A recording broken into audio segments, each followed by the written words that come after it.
Welcome to Nite Callers Archives.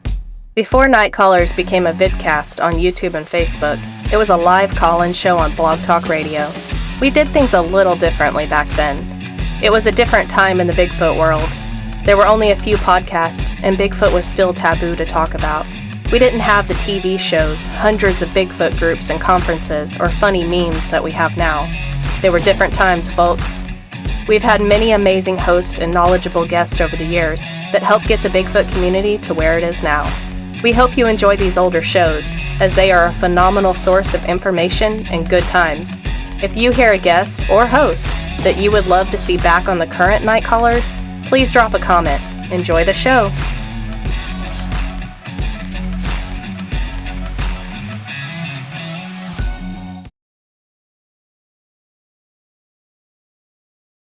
Blog Talk Radio. Hello, everybody, and welcome to Nite Callers on this beautiful Sunday afternoon. April the 27th, 28th, I'm not sure, 26th. What is today? 26. I've been out in the woods all weekend. I don't even know what day it is. But anyway, welcome everyone that's listening in and all of those in the chat. And guests have not called in, and so we're just going to visit for a while until they get here. How are you doing today, Tennessee? Oh, well, I'm doing about right. It's a beautiful day, and it's went from winter to dead summer here like it has for the last, I don't know, seems like it's done that the last 10 or 12 years. There is something wrong with our ozone layer. Well, we just quit having 4 seasons, you know. There's nothing to spring here anymore. It's just you go from 50, 60 degree days to mid 80 degree days. I don't know if we'll have. We should have one more little cool snap. Oh, probably. There's somebody calling in right now, guys. Mid-May. Yes. Usually have a cool snap around the time that the blackberries bloom. We call it blackberry winter. But 5 cells are on the air. Do what? Hello. Oh, hello there. Who we got there? Hi, this is Justin Meeks, co-director of Wildman of the Navidad. Hi, Justin. Justin. Welcome. And Duane should be here in a minute. He was driving down the street. Last time I talked to him, he had a little car trouble.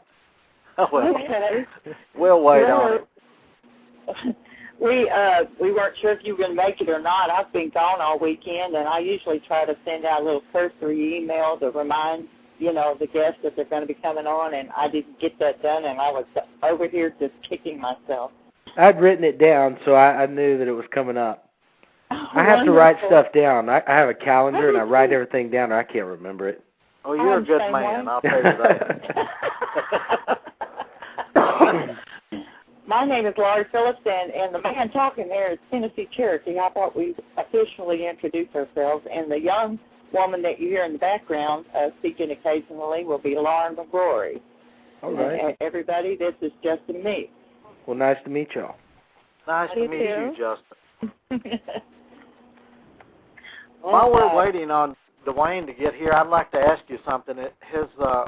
Your movie, The Wild Man of the Navidad, is it available on DVD to purchase now? No, right now it's on Time. Well, it's not just Time Warner, but any cable service. It's on Movies on Demand.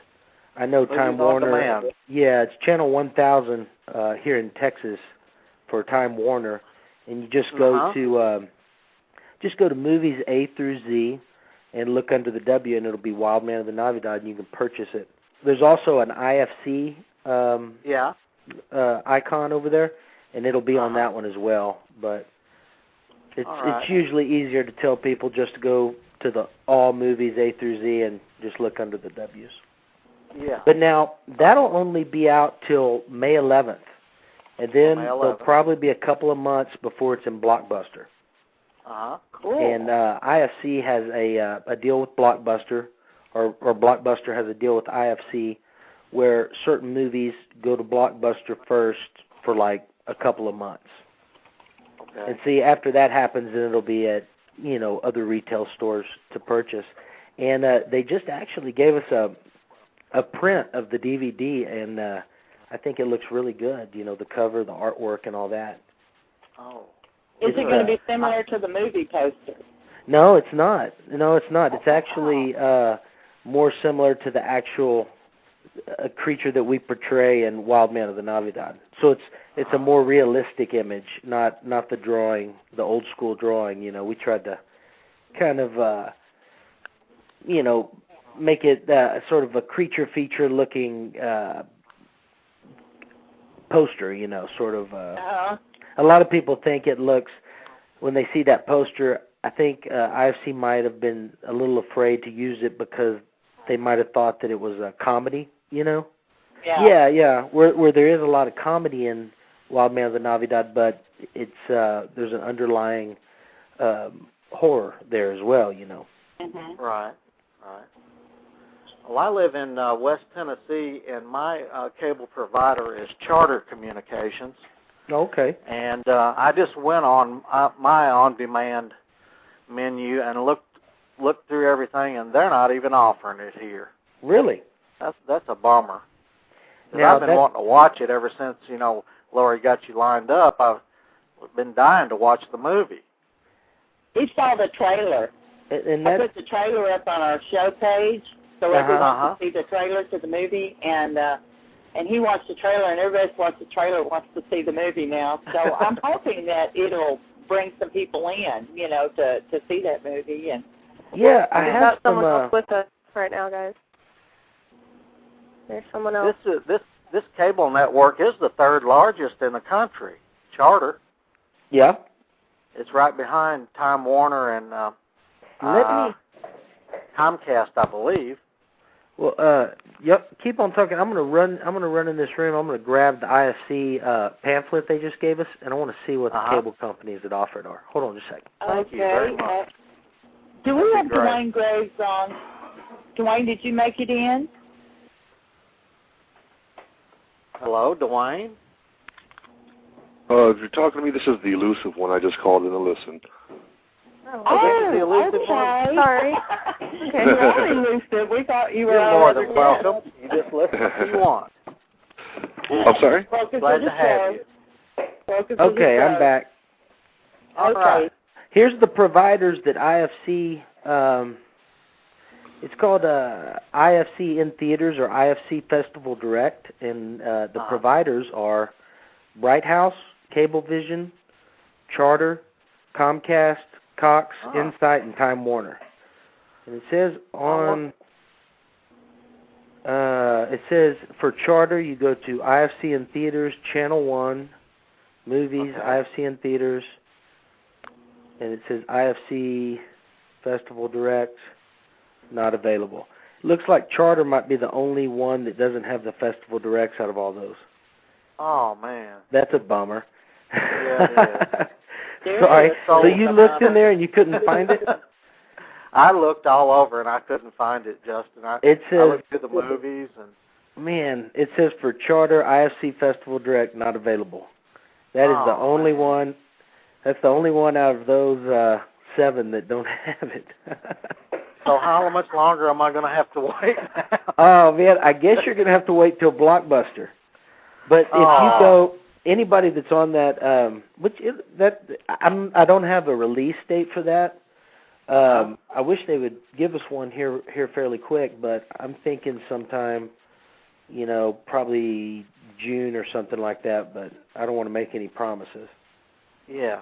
Well, but we always have updates on the Wildman's website, which is www.wildmanofthenavidad.com. Okay, we have those URLs, and Lauren's going to be putting them up throughout the show. Plus, we're probably going to do a verbal like you just did for those people that are listening. I kind of want to kind of jumped ahead a little bit here. I'd like to let everyone know who we have on tonight, and I got to do the introduction. Tonight we have the co-director of the movie The Wildman of the Navidad. We have Justin, Meeks, and Duane Graves. And Justin actually was in the movie, weren't you, Justin? Yes, ma'am. I played Dale in the movie, the main character. Okay. And one of the reasons I did that, well, I like to act as well, but also a lot of times since we've done our early films, I've put myself as the main character because it's really the only one, I guess, that we can depend on that we know will be there all the time, especially when you're making these movies and not paying your actors, you know. Yeah. And so I cast as Dale, and another reason was I was the only actor that could possibly interact with Dale, you know, that he wanted to tell his side of the story. So I ended up being the only one that could study his personalities and moods, et cetera, to put myself in that character. So I mean, it was a big on-taking, but you know, Duane and I have been making films together, and I think that's the great thing about co-directing a film is we do so much preparation before the film and everything. We just, when we're there on set, we're just kind of feeding off each other and not worrying because we know if I'm in front of the camera, he's got the camera. If he's over here doing sound, I'm over here with the camera. You know, I mean, we're kind of four eyes, 4 ears, and 2 brains, better than one, you know? Yeah. Yes. So it works well for us. But it was, we shot it over 6 months and just shot it on the weekend, so that made sort of a little difficult just to make sure, you know, you think, well, wait a minute, what did he have on last weekend? Or you know, you had that space in between to you know, let things slip through the cracks, but at the same time, during that time, we would have a lot of time to think about the film, the little extras that we could put in there, and the little details that I think ended up making the film the success that it's been. How did the idea come about for the movie of The Wildman of the Navidad? Well, The Wildman of the Navidad is an old folklore in Texas. Could you begin by telling us about that first? Yeah. We found it through a book that Dobie wrote, and he talks about the Wild Man.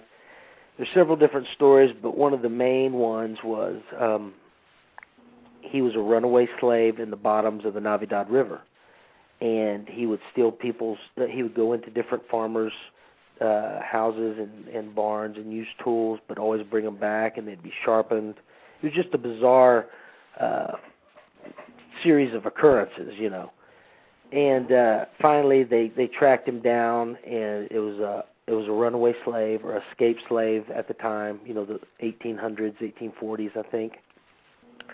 And that was sort of the just generic sort of Texas legend, but other people, you know, believe that it was the first Bigfoot, you know, in that region. Yeah. You got your Florida, you got your West Coast, and then you got, you know, around the folk monster, around the folk area. So, you know, we had been some guys from New York had come up to us and wanted us to produce a Texas slasher film.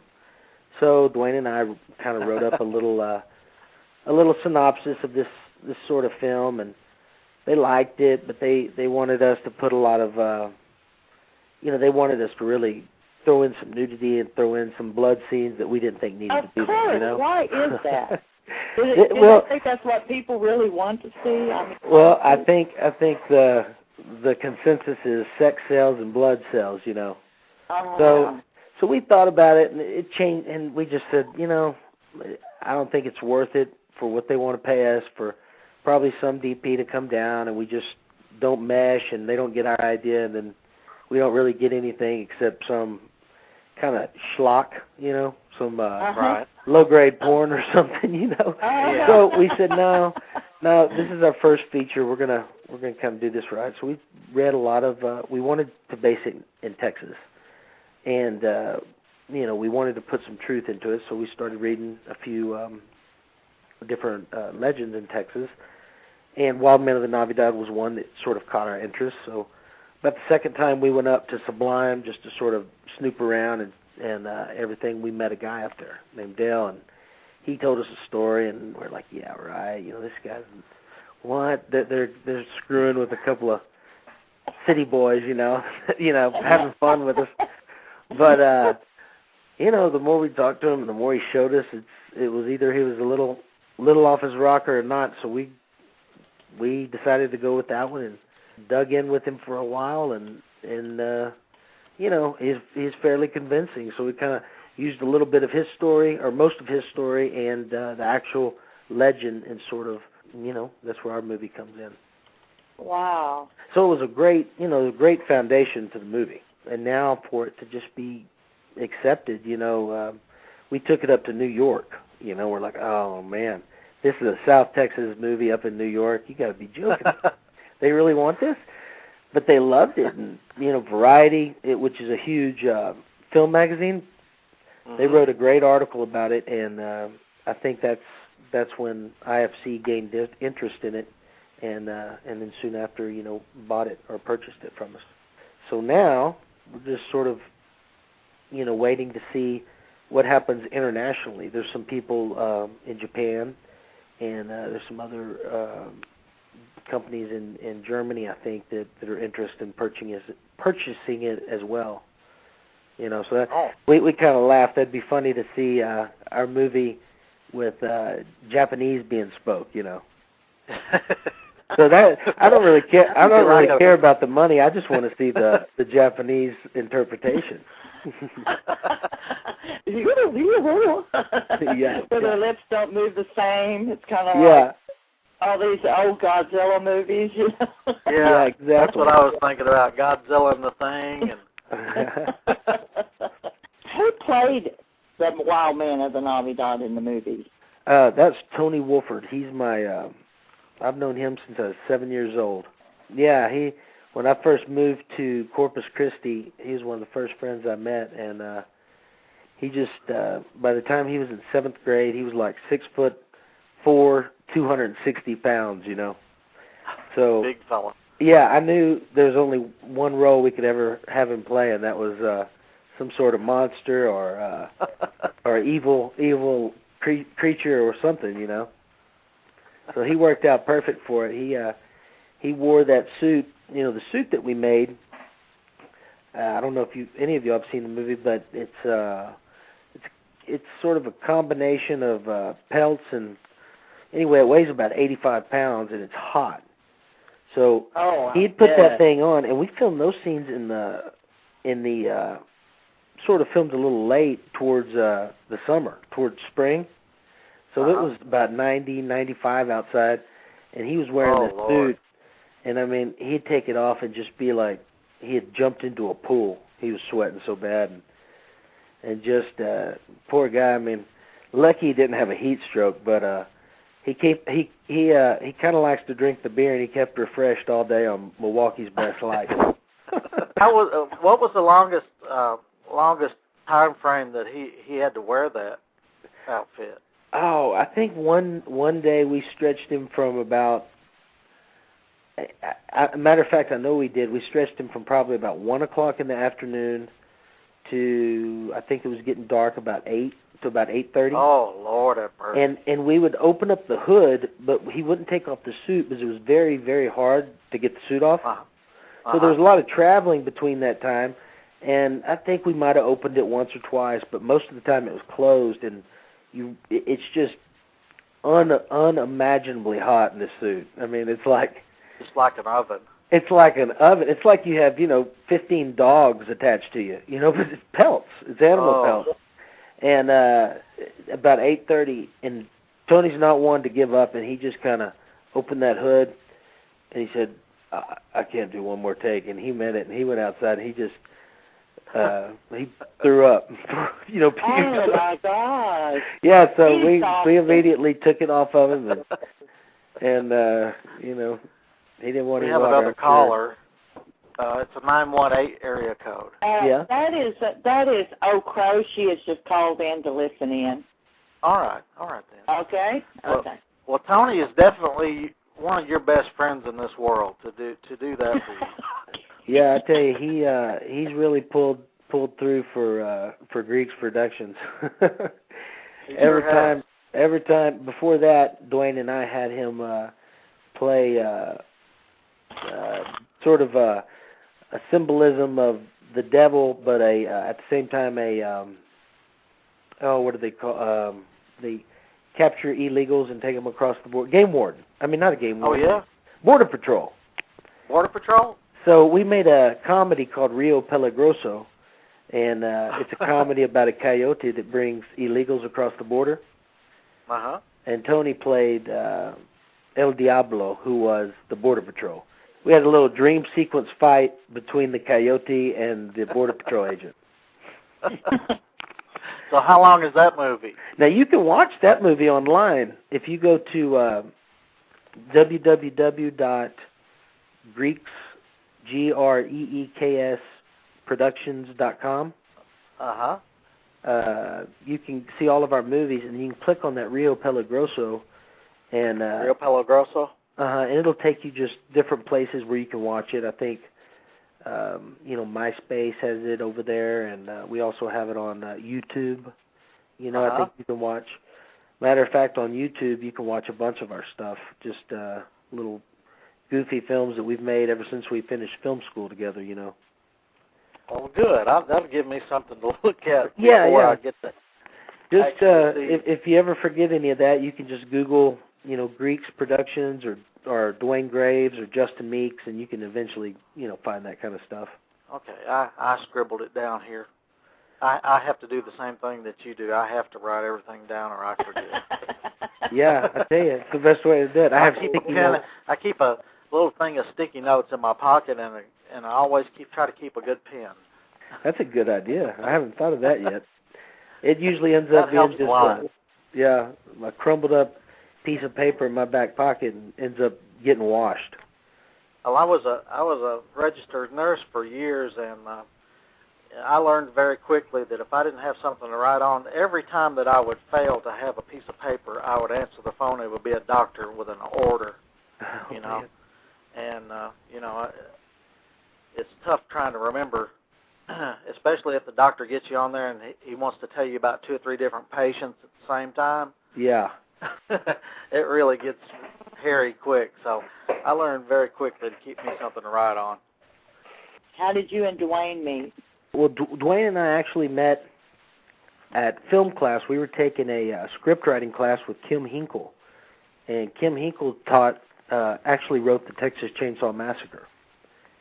So we were taking a couple of classes with Kim, and I had met Duane, and we kind of buddied up from there, and all of our stuff, we kind of competed. He'd make a film, I'd make a film, a little short or whatever. And it seemed like we were always kind of competing, and then finally our thesis film, we ended up pairing up and doing it together, and it turned out really good, and we just realized we worked really well with each other, and been making films ever since. Wow. Yeah, and this is our, we just finished writing a Western, sort of a dark Western, like sort of a mix between Dead Man with Johnny Depp and High Plains Drifter with Clint Eastwood. That's so it's sort of a horror Western, but sounds good. Yeah, we finished writing it, and we're pitching it to New York, to the Weinstein Company. They had a meeting with us when we were out there for Wildman, and hopefully they'll give us the funds to do this thing, and we can kick it off here in the next year. Yeah, so you have it completely written. It's ready to go. Oh, it's ready to go. Yeah. Oh yeah. So we're excited about that. I hope you get your funds. I hope we do too. We're gonna work on it. We're about to possibly start off a documentary with Earl Campbell. I've been talking with him, and it's not for sure, but we might start a documentary on Mr. Campbell here pretty quick too. So those are some things coming up in the future. Can you tell us a little bit about what it was like having Kim Hinkle as your instructor? Well, it was interesting to say the least. He's a very interesting guy. He sort of has what he wants to say, and he's sort of introverted. It's very hard to get to know Kim or kind of gain his trust, But once you do, and once you realize how he is and how you are, he's a very, very nice guy, very intelligent guy. He's just an incredible writer, and just got so much. He's a heavy thinker. You can tell he's just always just thinking about something. So, one of those type of guys, Yeah. Well, I'll tell you, he can write some of the darkest. Oh, he can. Things that I've ever seen. What is his relation to the Texas Chainsaw Massacre? He wrote the Texas Chainsaw Massacre. He wrote it. Okay, that's what it was. I knew that. That was his creation, yeah. And he also wrote The Last Night at the Alamo, directed by Eagle Pennell. Eagle Pennell's he's really considered one of the father of independent filmmaking. He was sort of the inspiration for the Sundance Sundance Film Festival over there, Robert Redford's. Because Robert Redford had seen The Last Night at the Alamo, and not The Last Night at the Alamo, the whole shooting match. I'm sorry. Kim Hinkle wrote that, but Eagle Pennell also directed the whole shooting match, and from that was inspired to make the Sundance Film Festival. So The Last Night at the Alamo is another one of Kim's films? Yeah, that's another one of his films as well. Okay. He also directed Chainsaw 4, and he's in the process. I know of getting another chainsaw out there. Oh wow! Yeah, but anyway, it's sort of if enough blood and gore is not enough. Leather fight coming. Yeah. So we sort of Duane and I and him just sort of. He became a producer of all of our films that we made after that. So he sort of believed in us and took on a relationship with him, Mm-hmm. But from there, Duane and I have just been making films, and it's kind of funny because we go from a comedy to sort of a horror, to a comedy to a horror, to a documentary, just sort of all over the map. Now we're going to do a Western. But they seem to always sort of have the same themes in there, We often kind of like to put our stamp on a film, I wonder, is there anything that we could do to help your buddy out? I don't know. Seems like Duane's car's quit on him. Yeah, it might have. I might have to go down the street and try to find him here in a minute. Duane, when you were acting in this movie, and I saw the trailer. I've only seen the trailer so far, and you were really very good. Well, thank you. You really were very good. Looking at your picture and then looking at you in this film, and you really, you really took on this character. I think that I've never met the real Mr. Rogers. I thought you did a very, very good job. And, the trailer, it tends to be kind of, I get the feeling like it's, I know it's nothing like M. Night Shyamalan or anything like that, but it was kind of, the trailer, the way it was set up was similar to that. A lot of surprise, a lot of this dark, realistic feeling.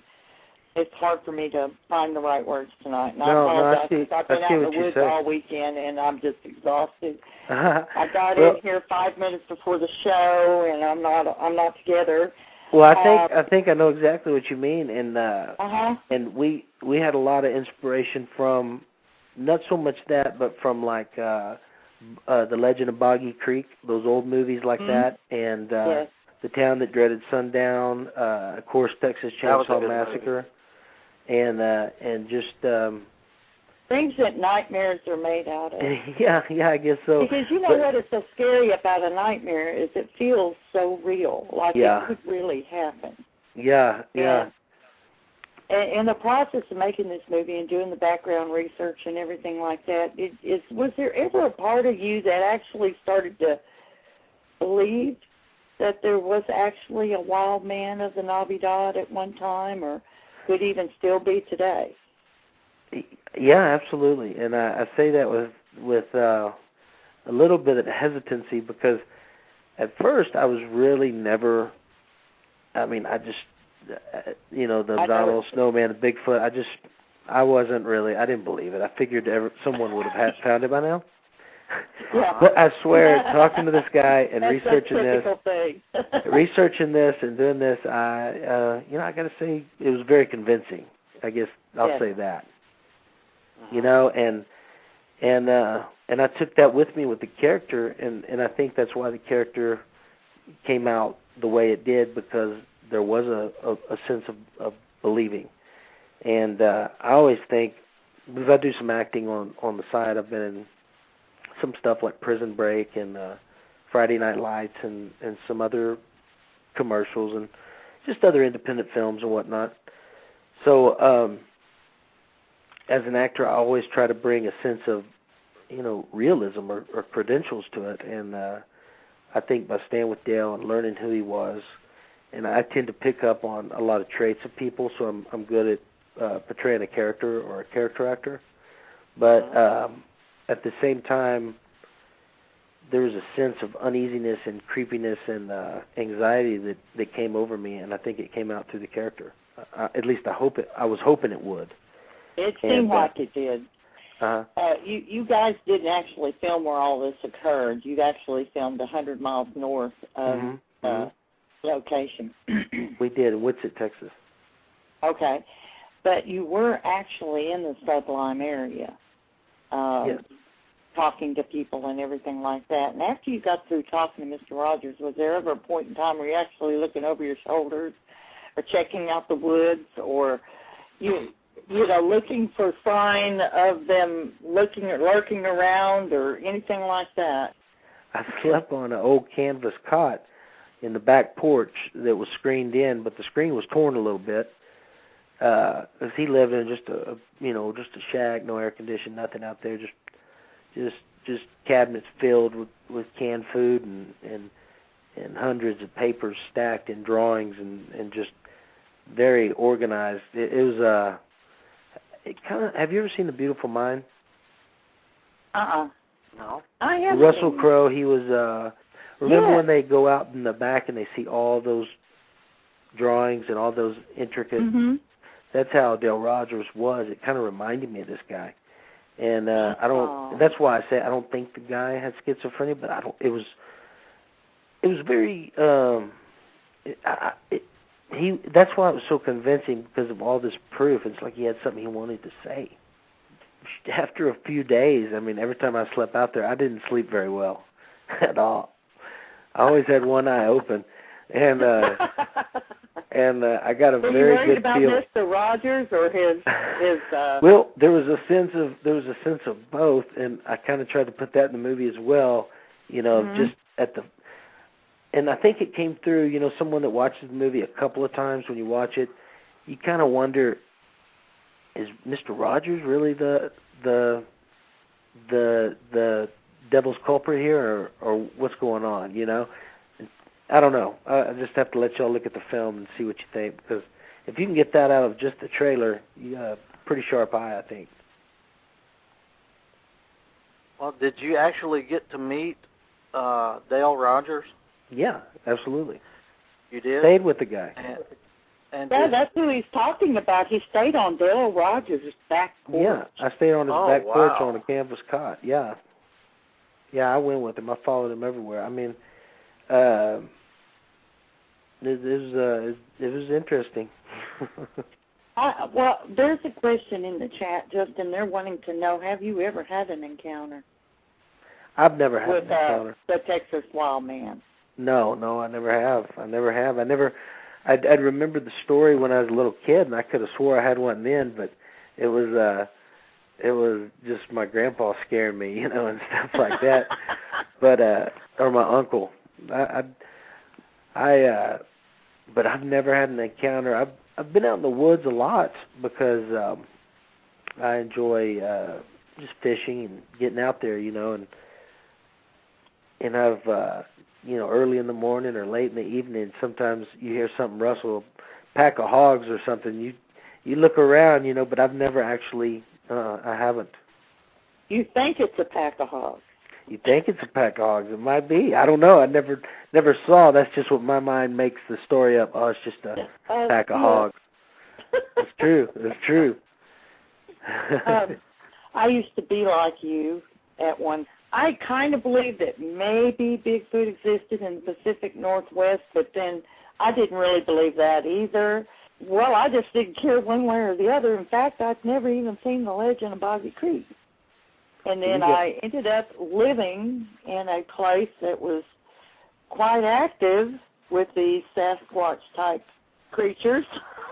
Mm-hmm. And I actually saw one, and that'll change your world right there. And from that point on, I was trying to figure out, what are they? Why are they here?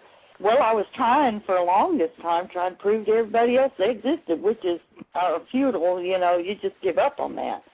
But anyway, I was just curious to see if, because you throw yourself entirely into that movie. Not only did you co-direct it, but you also acted in it. Yeah. And you actually spent time with the man that the movie is loosely based on, and his experiences, his diary. Apparently, Mr. Rogers is like a 5-generation rancher on the same patch of land, and they've apparently it's been all 5 generations have experienced visits from the Wildman, right? Am I correct on that? You're correct on that. Okay. All right. Okay, so you are following this. Well, he's eccentric, He's eccentric. Well, and he might not have ever come out with his story if we didn't, if we just brushed him off. He just, maybe he saw, we didn't see it at first, maybe he saw, this is an outlet. I don't have to be, but he's very introverted, and that's how I play him in the movie. So, in a little town, 500 people, or Sublime way less than that, but and you start talking that kind of talk, people dismiss you as just a nut, or something. Yeah. So he saw this way, and we acted upon it, and I think we do a good job of conveying his story, absolutely, and I'm anxious for y'all to see that now that you talk about all this. What I'm asking you though is, it did leave an impact on you. Oh yeah, I feel that it had to have. It did. I couldn't. After we did that movie and I played that character, because I stretched it over 6 months, it was just really taxing on me, and I had I experienced anxiety and panic attacks after that. Just being in that character for so long, and until probably about 6 months after that, and then I was able to get off of them, get away from them. But we put our heart in this movie because it's sort of like our first feature, and we wanted to leave an impact and show what we could do, and hopefully get the opportunity to make a bunch of other movies, and tell stories like this from people that might not have a great story, but don't speak out or are afraid to be heard. I think there could be good things involved in it. Yes. Did Mr. Rogers talk about? I know he talked about what had happened in the 70s. What caused him to write all these occurrences down in his journal. Mm-hmm. But did he speak of anything that's ongoing, something that where maybe the wild man is still being seen around Sublime there? Well, we took a piece of his story. We took a piece of his story when he reopens his land and some people get injured. Okay? Mm-hmm. We took that piece of his story. There were stories before and there were stories after. Now, I don't want to go into all the stuff after because we might consider using some other information. Yeah, but absolutely. Right. His journals don't just document that little 7-day piece. He's got books and books of them. He was always, I guess, just one of these guys that wrote a daily journal, or wrote about his thoughts and everything all the time. Justin, can I ask you a question about the journals? They're not published, Sure. are they? No. They are? No, they are not. They're no, not. they are not. Xeroxed them. I don't know if he would consider publishing them or not. He doesn't go to. He actually. He's a very, very, very, very, very shy, converted guy. Yeah, probably not very trusting either. Yeah, I think withdrawn. Yeah, maybe so. He's got probably some social anxiety, and that's when I told you I brought that to the character, that was something that was pretty obvious to me, at least right off the bat. Do you think this movie is going to bring him a lot of unwanted attention? I don't know. It could, I know there was some unwanted attention brought by the folk monster, and I think it might, I think it could very well, but the thing about it is, and I don't know if he has or not, he has family elsewhere, which I'm not going to say, because if he wants to get out of there, I'm sure he could, but I don't know. I don't see it bringing that much attention, but I could be wrong. People like to look at film locations and see areas, so it could bring some attention. But I think for him it'd be unwanted, but I think for the other people of Sublime, they might be able to make a dollar on it. I don't know. Yes, exactly. Basically, the movie, The Wildman of the Navidad, was a small part of his journal was taken, and then the rest of the movie was written and created. His journals. It was a small part of his life and his journals, and we based the movie on that. Absolutely. Oh, okay. So it is. Is it loosely based or?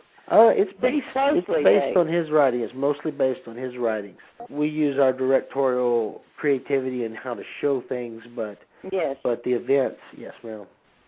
It's just like the Amityville Horror. Okay, right, Amityville Horror, the actual what actually happened, and then there was Jay Anson's version of what happened when he wrote the book, and then the movie come out, and by the time it got to Amityville Horror, whatever number 4 was, it wasn't anything close to what originally happened with these people.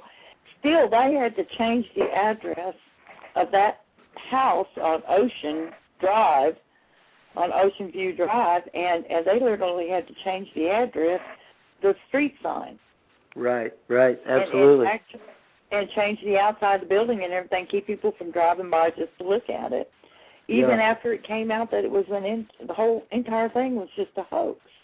Well, I think if that happens, it won't be so much in Sublime or over at Dale's area, which isn't just right off the road, isn't that easy to find anyway. But I think it would be in the town of Whitsett, where we shot it at. There's a lot of those old trucks are still over there. I mean, everything we used in the movie, you go through there, you'll see everything. It's like a film site. And Whitsett's just an old town, off of 281 that used to be, everybody went through it until I-37 was made. But, it just, getting back to why we didn't film in Sublime was just, we had pretty much that whole city to our disposal, and didn't have to worry about, a cop shutting us down or someone we might not know, because we know all the people out there, we know all the ranchers, and they're very generous in letting us, use their land and different areas and houses and whatnot. So we had a lot of support too, from the Whitsett community. Justin, after this movie is released, will it be playing in theaters like the Malco and things like that? I'm not sure. Nothing's been talked about on that so far. I know there's a possibility of it being played here in Austin in the Alamo Draft Houses, and I also know that IFC considered putting it out at the IFC Theater there in New York. So it'll be a very limited showing, but I know that they're open to letting us possibly put it in theaters. So if there's any theaters that are interested in it, they can just, go to our website, wildmanofthenavidad.com, and we could, strike up some sort of deal that IFC approved. That would be but great. They don't have it. Yeah, it would. It would. It looks really nice in the theater because the first premiere for actors and crew and help we did at the Pleasanton Theater in Pleasanton, Texas, and it's called the Pleztex over there. It's a little three movie theater house, and it looked really good on the big screen. I bet. And then in New York at Tribeca, it looked, we got to see it on the big screen too.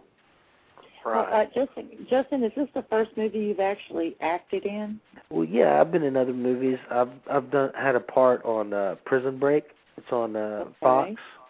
It's about a bunch of prisoners that break out and they're on the run and keep on running. And then I had a few lines in Friday Night Lights.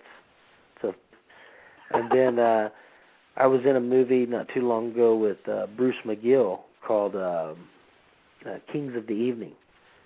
And never heard of that one. Yeah, it's one with Bruce McGill and Tyson Beckford and some other people, and I had a decent role in that.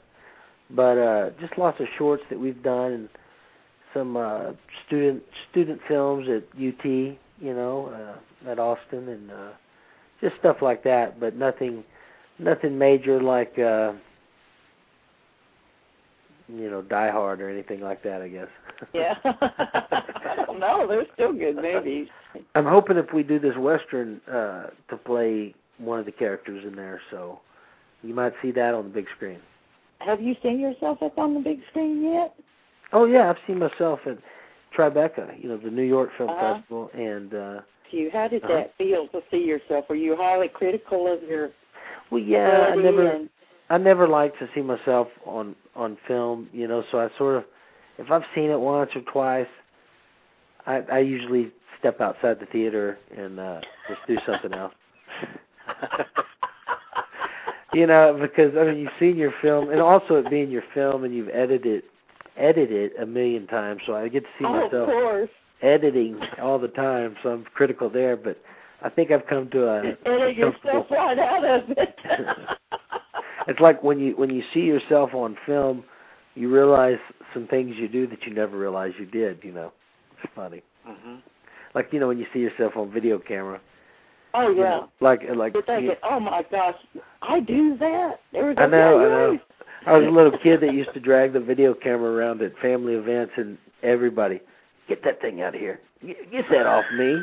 Move that out of here, Because they think, I don't know why people get so nervous on camera. It's funny. Because but then later they're so glad you did that. Yeah, later they're like, boy, this is great, we have this, but you have to go through hell. 5 years later, when they're 5 years older, and they can look back and, boy, I was good 5 years ago. Yeah, and I'm glad I got that. So funny. So you really kind of started out young, interested in films and things like that. Yeah, I did. I, just sort of as a young kid, always had a video camera, with me, and always would act with my cousin. We'd have Friday nights. We'd put on a theater show in front of our grandparents.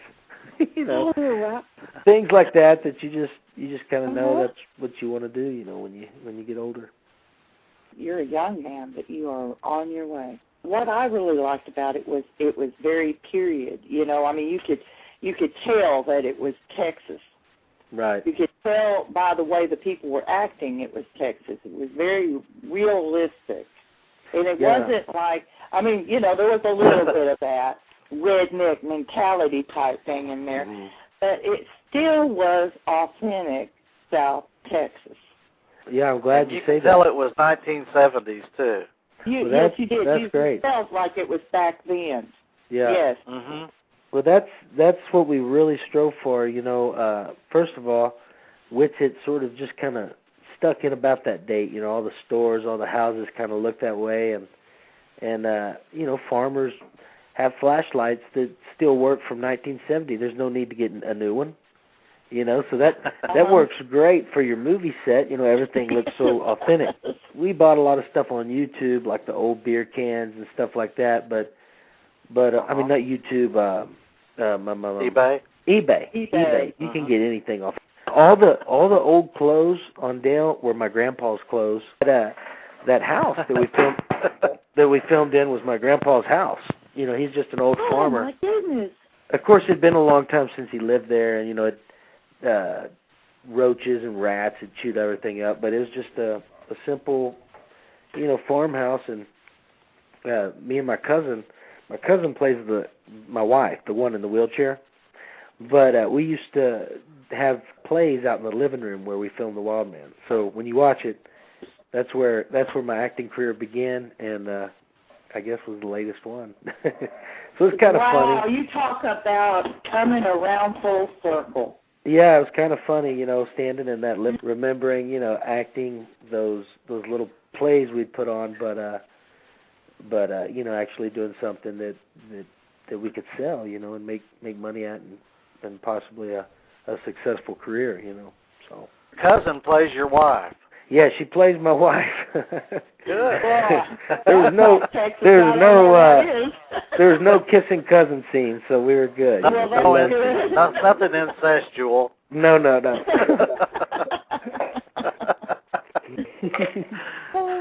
Well, I got to ask you this too.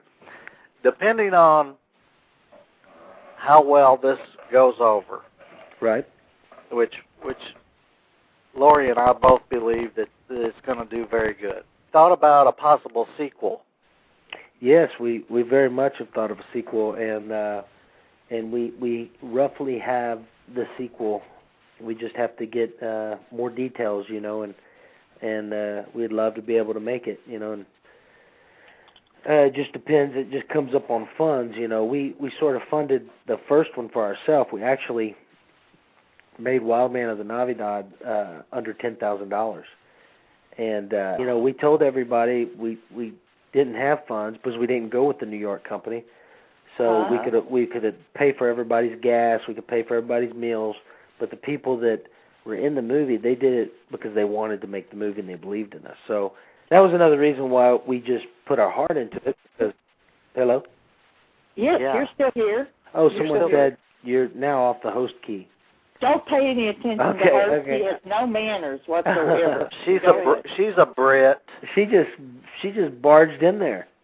Yeah, she's a Brit, and she has very, very poor manners. Poor manners. Well, now what was I talking about? I got off. He was talking about everybody doing it for free. Oh yeah, that was. You talk about. It was a passion project. It was a passion project. It was from the heart, yes. And all those guys that were in it, we ended up. Here's how we cast them, and that was so keen of you to say it was. You saw the Texas in it because we wanted it to make it definitely. Essentially Texas. We wanted Texas to sort of be another character. Sort of the 70s and that. Yeah, the actual atmosphere was a character in itself. These characters we said we want to use real guys, because if we have a bunch of actors come down from Austin trying to act like country folk and trying to act like South Texans, it's going to come across as being campy or cheesy. So I want these real guys to do it.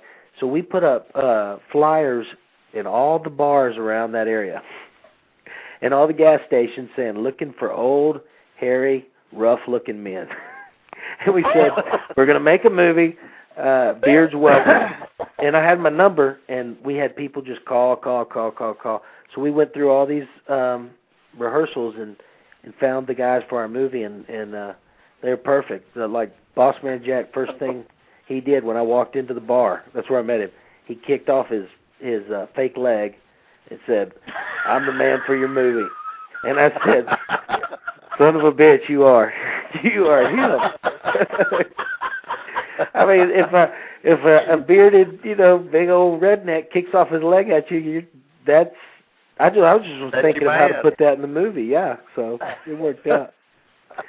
But we couldn't have ended up with a nicer cast of characters and just colorful and they really. I talked to them today. You know, we've formed a friendship out of the movie, and they're actually going May 1st. We're going to be in Dallas at something called oh gosh, what is it called?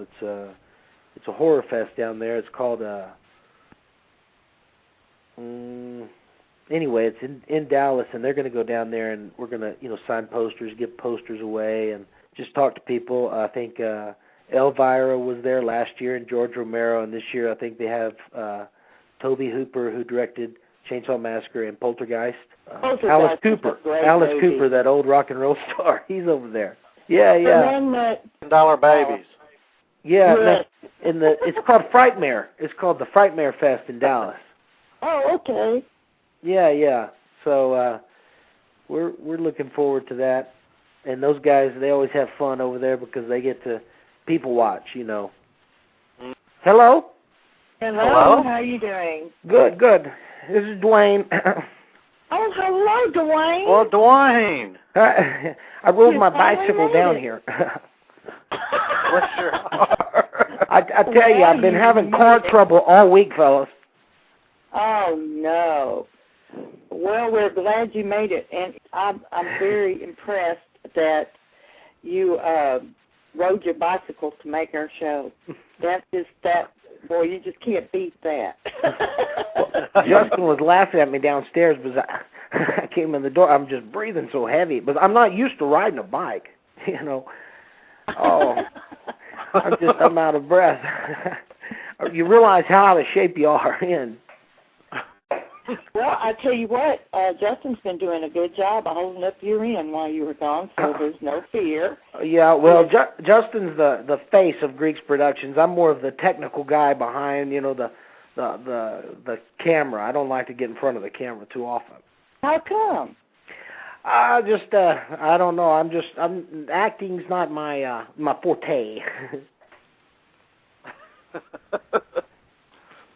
Well, Duane, the lady you're speaking with is Laurie Phillips, and my name is Tennessee Cherokee, and your buddy's been holding up the load here for the first hour. I know. He's done a good job. Well, we're sorry you had car trouble. Well, that's okay. I just have there's one phone here. He's letting me take the line, I guess, a little bit. He's down there. I think they're having a barbecue or something today.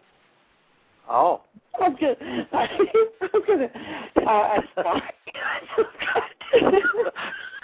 What is it? Those girls are laughing. I didn't mean to. It's my daughter, PM. We were playing the intermission song. We were playing the score to the Wildman. Oh, yeah, Marshall did that score. Yes, and it's a wonderful score, but for some reason it was double playing. It was two of them playing at the same time, one right behind the other, and it sounded just like this alien, it is downright. I should have. Sound like two fiddles playing. Well, maybe I should have put that in the movie or something. Two types in the PM. I want to use that for your sequel. For the sequel. Yeah. That's funny. Anyway, she types in the PM. She says, I'm going to stand myself in the eye with a spoon and turn it off. And it was because they were both running together, and it was not sounding like it. The original score is beautiful. It's suspenseful. Right. And so she was just like, what is that? I knew it wasn't sounding right, but I couldn't figure out why. It's because it was playing, double playing. It was like I started it, and then it started again after I started it, so it was two versions of the same score playing at the same time, but at different times. So it sounded on our end like, what is that? Oh, my goodness. I tell you what. Oh. I bet y'all have fun in the radio station. Okay. Both of y'all are talking at the same time. Now, what did you say, Duane? Go ahead. Oh, Duane, I said y'all must have fun in the radio station. Oh, well, we are tonight. Just me up. I got tickled and I couldn't quit laughing, and I apologize, but that's okay. So I didn't get y'all liked the movie. Justin said very much. Oh yes, what we saw we've seen of it, we love it. Yes, nice. And I want to tell you something, Duane. I really think that it is going to really go somewhere, because those kinds of movies always do. There are a lot of people out there that are going to want to see it because of the nature of the movie. One that is based on actual events. Right. And another, and the subject of the movie is very interesting to them, because you look at it right now. The Legend of Boggy Creek is still it's a classic favorite. Absolutely. Absolutely. It's a beautiful movie, well shot, and Pierce did a slew of good movies. Charles Pierce is an incredible filmmaker, and we pulled a lot of stuff from him. A lot of homage to Charles Pierce. So where did you get all your vehicles, your 70s model vehicles, Duane, for the movie? Justin's dad is pretty much the mayor of Whitsett down there. And he owns a construction company, so Justin would, I don't know, I'd come in later to run the camera and whatnot, and Justin would already have the cranes and some of actually Jack's workers over there. Jack would get mad because his workers were taking off and actually being in our movie for free. Oh, Justin got some major ass chewings. It was funny. I mean, it wasn't funny, but Justin took but I think it added to his anxiety and his character, which was funny. Because Justin... Because his dad kept pissing him off? No, he kept on pissing his dad off by taking his workers. To be extras in our movie, Well, it'd get mad at the worker because the worker would be taking off and not doing his job and drinking beer and working for free for Justin when Jack was paying him $200 a day. So Justin, you can't say no to Justin. He just got something about him that it's greatness. He told us basically about how the show was shot, that there was a lot of volunteer. It was a passion project. I was telling him that I'm from Texas, I really saw Texas in it. He was talking about how you and he worked very, very hard to really make it a period piece, that it was Texas, that it was the type of people in Texas, that it was a Texas town, the years, that it was signifying that it was back in the 70s. It felt very 70s, the way they're dressed, the way, it just everything about it is so authentic. Tennessee and I both, at the very beginning, were asking, how do we see this? Yeah. And I was having a fit, wasn't I, Laurie? Yeah. Yes. I was having a big fit. Where can I go see this? How can I see this? And I can't even see it. Well, you can see it on all the cable outlets on Movies on Demand. And we went through that. My cable provider is the only one that's not showing the IFC stuff. Oh. Yeah, and that just really got me. I think it was just 2 shows ago he was bragging on his cable company, and now it's like... now you got to call him and tell him to get Wildman of the Navidad. Yeah. I will call him. You do that, yeah. I bet he will, too. I know. All the other cable outlets have this IFC in theaters. Is what it's called. Yeah. It's still in theaters, and I don't know why Charter opted out of that. I don't know. Well, it should be coming out on DVD at Blockbuster probably in the next 3 months or so. They haven't given us a date, but I'm hoping the DVD cover looks really, really good. We're pleased with it. We believe in that let your imagination take over is scarier than what you actually see. And we learned that from Kim Hinkle, who's a producer.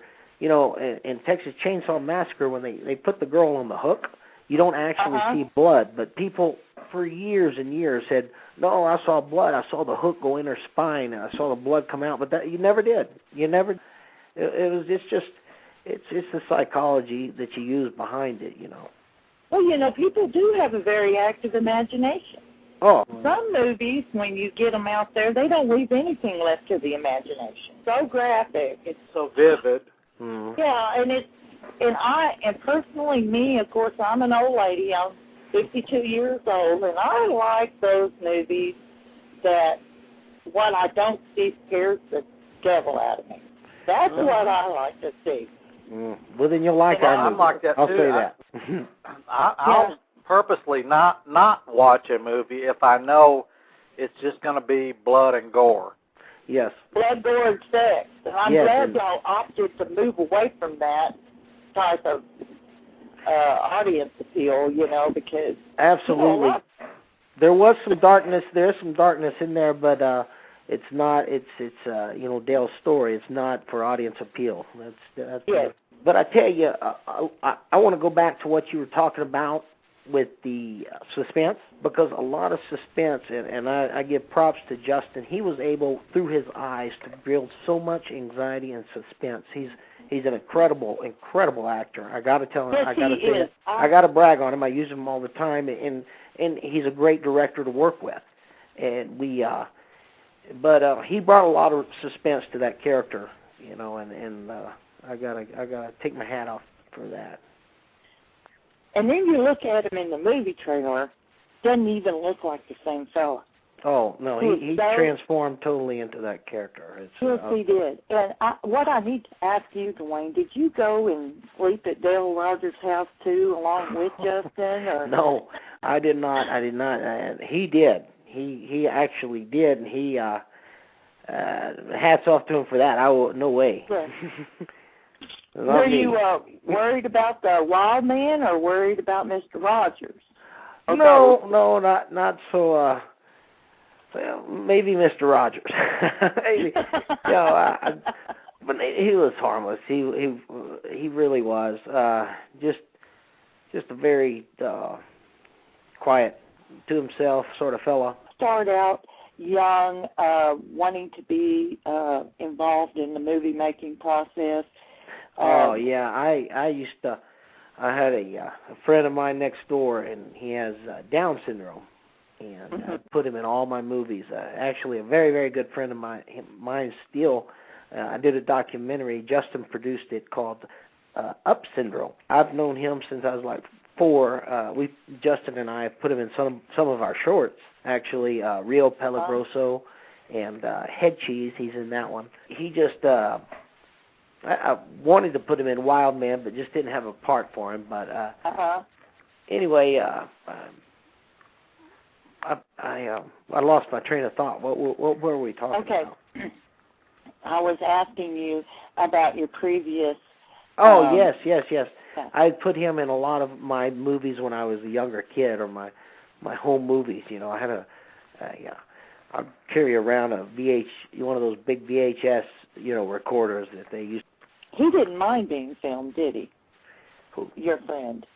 No. Justin's an actor here in Austin. He does incredible work on other stuff, and. Well, I'm talking about your Down syndrome friend. Oh no, he loves the camera. Actually, I mean, he's just truthful as can be. You know, he there's no lie that comes out of his mouth. He just whatever he feels, he says, he believes, and it's a. You really should watch. It's on Netflix now. It's called Up Syndrome. Up Syndrome. Okay. Up Syndrome. Yes, and it's you can watch it on Netflix if you have that. Okay.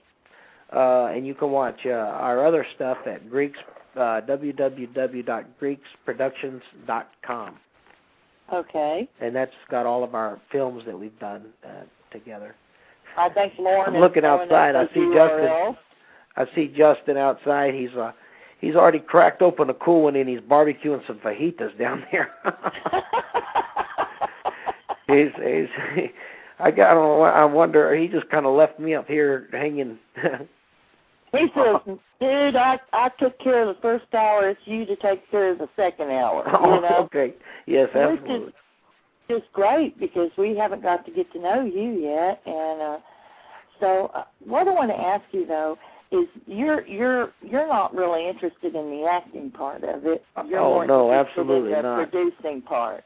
Yes, producing and technical. I'm the techie. Justin calls me a techie nerd. Techie nerd. because I'm just all about the camera settings and the lighting, and which it works great because Justin's it's very important.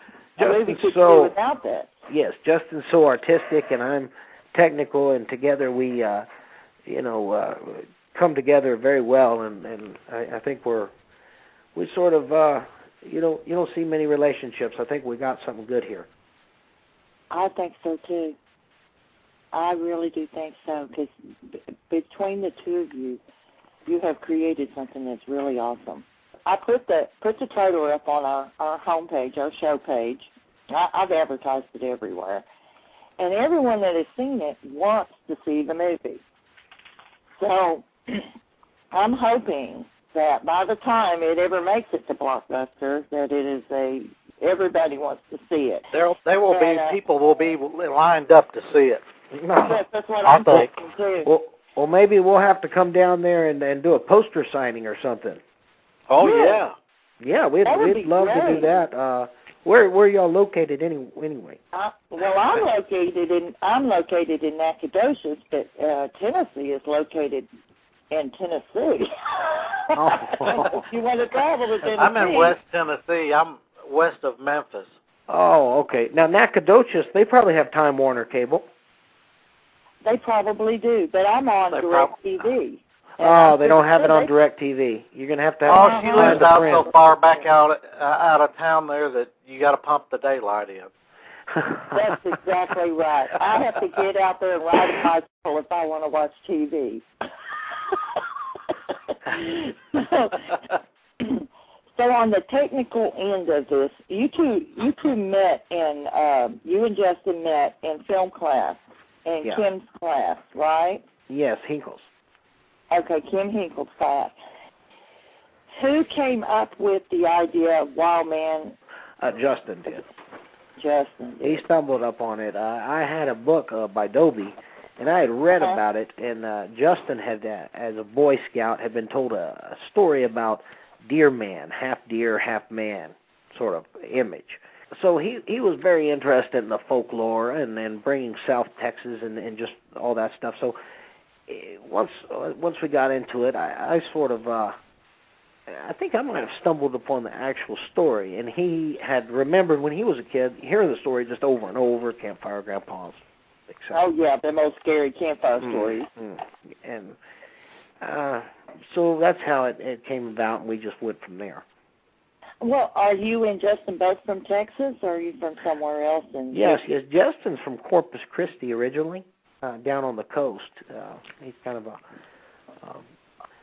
a beach boy, surfer, or I don't know. He's a surfer boy. Well, he's a country boy as well, But But I was raised up more in the eastern states, but then ended up coming down to San Antonio later and going to school, and I ended up meeting him in Corpus at Texas A&M Corpus Christi class. And it's just funny how we used to compete. We'd make the films, which would usually be, not to sound facetious, but the best ones there. We would compete, and I think I'd win for a little while, and then he would do something crazier or nuttier, and I'd come back and do something that top his, and until we finally did a film together, and we've been doing it ever since. It's just worked out really well. Yeah.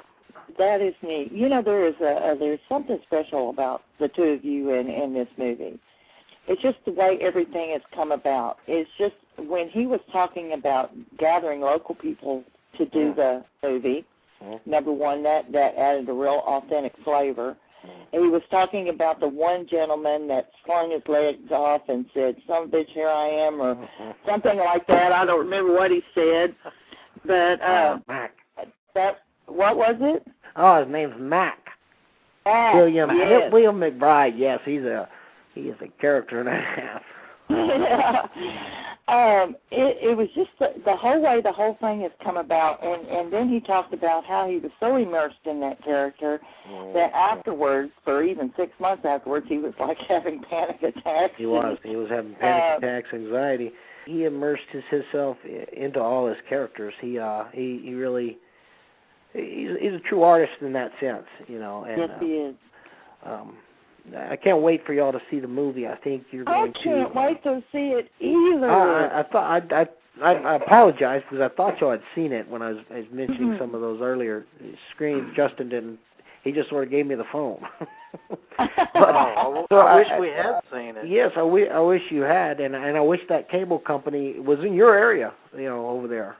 But maybe one of you that lives in Nacogdoches can watch it and report on it to the other fellows. Yes. Well, you know, eventually it will make it to Blockbuster. Yes. It's got to make it to Blockbuster, and when it makes it to Blockbuster, we'll be able to see it. And probably will be this summer, most likely. Right. And as soon as it does, I'm down there. You know, I haven't used my Blockbuster card in 3 years, but I will dust it off and take it down there to see that movie.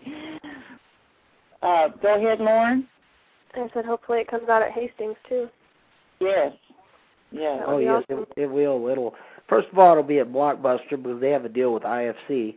But then after that, it'll be everywhere. It'll be at Walmart. It'll be at, you know, Best Buy, Hastings, wherever, you know. So it's just a matter of time. Justin was telling us about your next project. Could you go ahead and tell us about your next project, what y'all are working on right now? Oh, absolutely. It's a Western. It's sort of a horror Western. We're going to be shooting it, hopefully, through from Pecos all the way to Galveston. It ends up on the beaches of Galveston around the turn of the century when the hurricane, the great storm of the 1900s, is coming in. And it's following a group of outlaws. And Justin actually would play one of the main outlaws, so he would, you know, he can already ride a horse, but I think he's going to have to sharpen up on his horse riding skills. He told me because it's been a while since he's got on a. He doesn't want to look like a sack of potatoes riding up on that horse. No, he wants to, I guess, up straight like a John Wayne sort of Clint Eastwood. They always rode up really straight, didn't they? Yes, they did. That's funny. I'll have to tell Justin. I'm sure Justin's already practicing. Ride tall in the saddle. Oh yeah, he's practicing in the mirror. He acts 24/7. He'll be down there at Gillies riding that bull. Hey, that's a good idea. He probably will. If we get the money we want, he'll probably request a little extra money for a character research fund or something. He likes to really get into his characters. So, does your Western have a name yet? We do. It's called The Runaway Scrape. And that's a possible title, but that's what we're thinking about right now. And I don't want to tell you any more because that's I'd let you go on that and give you all a little nugget of information about future activities. And you can always check on our activities at GreeksProductions.com, or you can also go to I think at JustinMeeks.com, or you can also go to what's the other one? YouTube, www.youtube/Dignan, DIGNAN 00, not 00, but 00. So it's www.youtube, which is YOUTUBE.com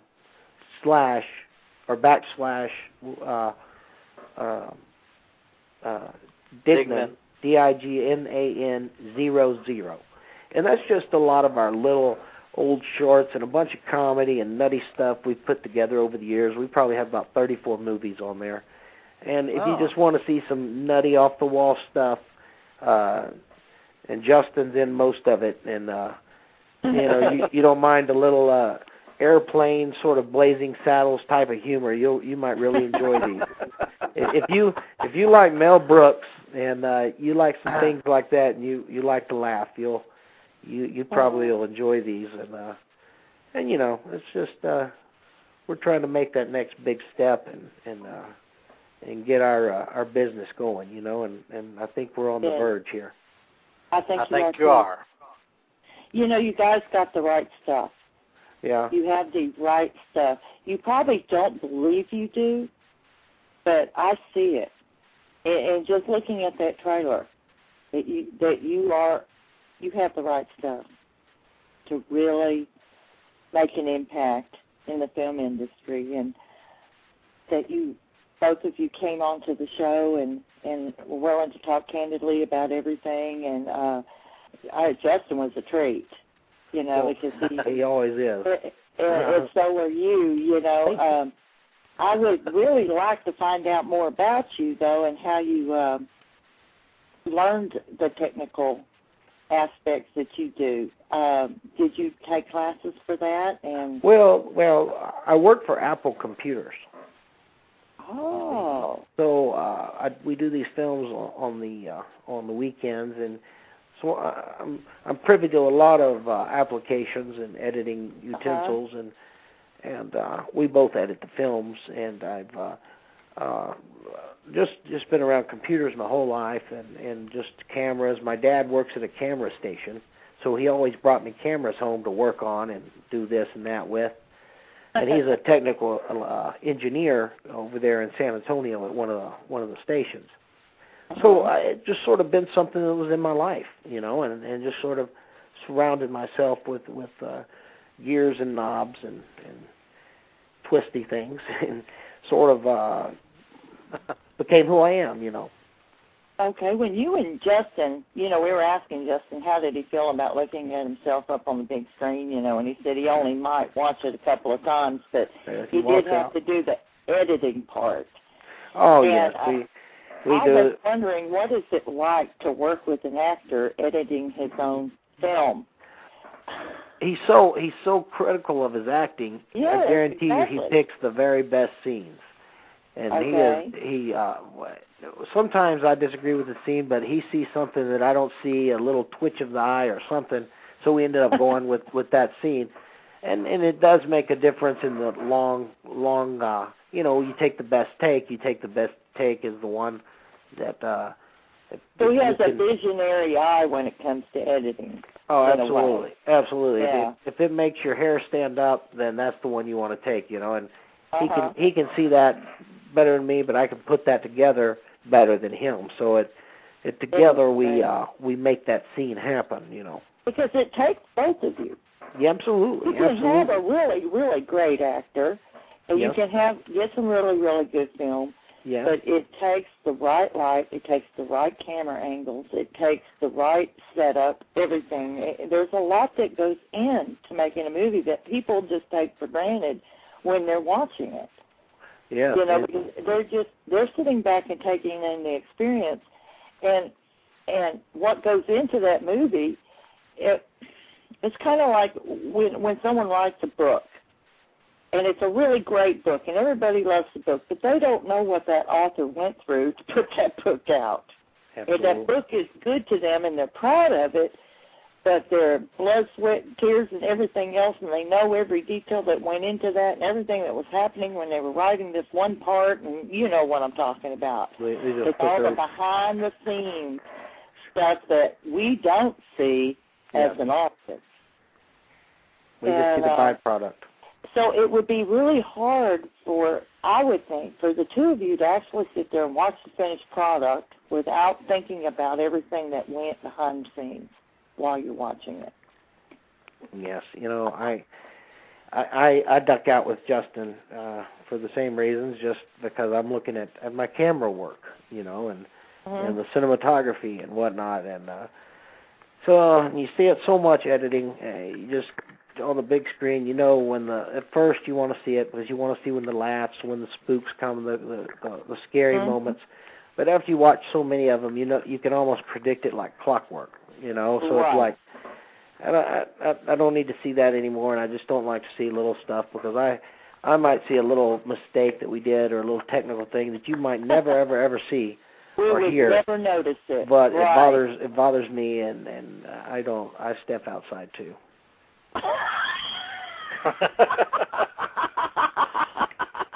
And I don't mean to be laughing at you, but I just think that's really unique because we have never talked, I've never, and I don't know about Tennessee, but I have never talked to a filmmaker. This is a real treat to me. I have seen many, many good movies, and I've always wondered how it must be to look at your work. And it just seems like it would take away from you, because you know what went into making that. It's just not as special to you as it is to the people that are out here appreciating your hard work. And well, so I appreciate that. I hope people do enjoy it. Remember that we do appreciate what you do, and we do. We don't see those little mistakes, and we are just in that experience of that movie. Yes. And between you and Justin, I think y'all have really done it this time. You know, I think it's really, this is the one that is going to really turn things. Well, it's definitely just gone just about as far as it could for a low-budget movie like we made, and just the amount of people that send us emails and stuff and just love it, and kind of odd, and see where it's going to go, you know, and the different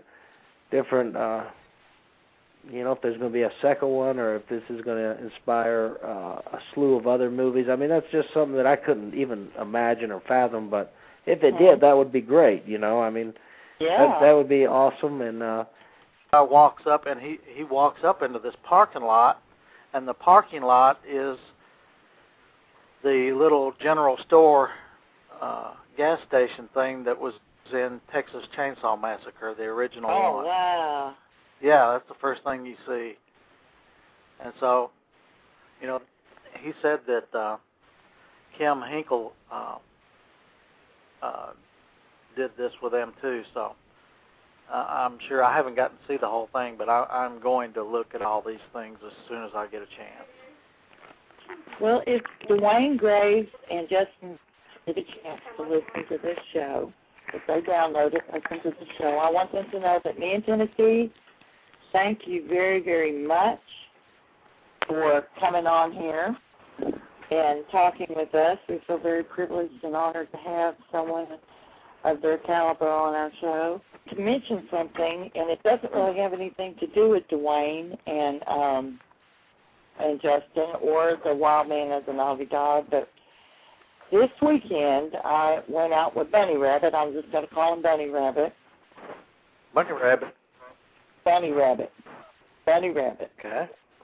Anyway, Bunny Rabbit and I camped out this weekend in an area that I've been in many, many times. Many times.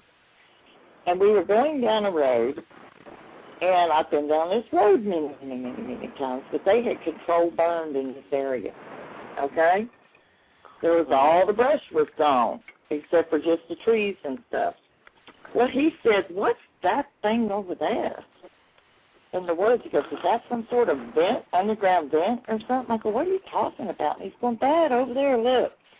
And I had to look really hard to see it, and I saw these tower-looking things sitting out in the woods. I said, "What in the world is that?" Now, I've been in those woods. I have walked in those woods, and it wasn't there before. Okay? So we get out, and we go over there, and this was the weirdest thing I've ever seen. Now, I've got pictures, and I'm going to get them put up on my website, because I want people out there to go to my website and see if they can figure out what these things are. There's two of them. They're identical. They're a concrete cylinder, like a huge concrete pipe that's probably 20 foot tall. And it's standing on end on a concrete slab. It's attached to a concrete slab. And it is completely camouflaged. It's been painted to be camouflaged. And it's got a fairly good-sized little opening at the bottom, but about 10 feet tall, there's an opening, a slit. And I'm thinking, is it some sort of weird deer stand? And you look inside, and there's no ladder inside. There's no shelf for anybody to stand on. It's straight up. And it's hollow inside, and the walls are 3-inch thick concrete, 2 or 3 inch thick. And then I'm painted on the outside, and I don't know if this is graffiti or not, but it's a naked woman on each of them. And then they're both of the openings on each side of these tubes is facing the same direction. One sits behind the other, kind of adjacently, and the openings are facing the same direction, which would not make it like any kind of deer stand. I mean, the deer would have to walk right in front of this thing for somebody to shoot them. You know what I'm saying? I don't know what it is. And I'm looking at this thing, I said, what is this and why is it here? Of course, the concrete is about a year old. And we're looking at this and blindfolds me. I'm going to be straight up. I've never seen anything like this. I don't know what it's for. I don't know if it's some sort of Sasquatch assassination thing, you know, where they get in there, or I don't know if it's a shelter for Sasquatch. I don't know what it is. Even if it's Sasquatch related, I don't know what it is. You literally cannot see them from the road. But we went back to see them again and couldn't hardly find them. I mean, that's how in there they're so obscure. Did you tell them about the face that was spray painted on them? Oh, yes, and there's a Bigfoot face on one side of it. Yes, it looks like a Bigfoot woman on one side that has been painted on it with spray paint. It's just the weirdest thing. I mean, it's just a contradiction. It's not supposed to be there at all. It is weird. I took lots of pictures. I'll put them up on the East Texas Bigwoods website probably tonight. All of you out there listening, if you get a chance to go over, if you know what these are, I'll put my email address in, and I want y'all to contact me and let me know what you believe it is. Even if you suspect what you might know it is, please, because I am just lost. But also mention that the place that's near there is known for rumors of occult happenings going on, sacrifices, and all this weird stuff. So it kind of ties into that place. So it might be related. So on that note, you know, someone, if you think it's occult related or just I don't know if it's occult related or not. It doesn't seem like that it would be. It seems like these things were placed there for a purpose. They're both identical in height. The top hole looks like a slit like you would stick a rifle through.